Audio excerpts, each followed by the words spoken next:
देशभरामध्ये 1300 corona रुग्णांची नोंद। केरळ राज्यामध्ये सगळ्याधिक रुग्णांची सर्वात जास्त रुग्णांची नोंद 430 रुग्ण केरळमध्ये, तर महाराष्ट्रामध्ये 383 रुग्ण।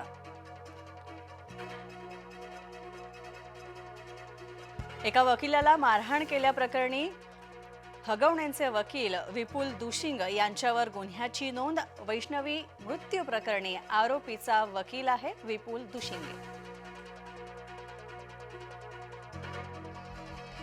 वैष्णवीचा नवरा, सासू आणि नणंदेला 14 दिवसांची न्यायालयीन कोठडी। येरवडा कारागृहात रवानगी।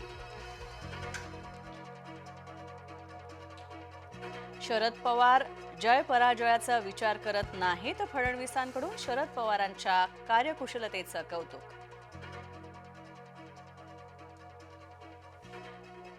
आदिवासी विभागाचा 335 कोटींचा निधी तिसऱ्यांदा लाडकी बहीण योजनेसाठी वळवला। आदिवासी विभागाच्या शासन निर्णयामध्ये स्पष्ट उल्लेख।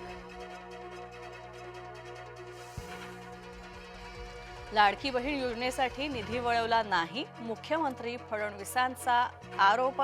फडणवीसांनी आरोप फेटाळले।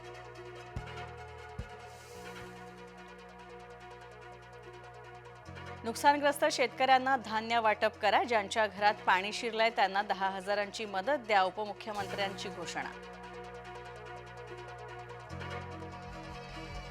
शोपियानमध्ये सुरक्षा दलांची मोठी कारवाई। लष्कर-ए-तोयबाच्या 2 दहशतवाद्यांना अटक। इरफान बशीर आणि उजैर सलाम या दहशतवाद्यांना अटक।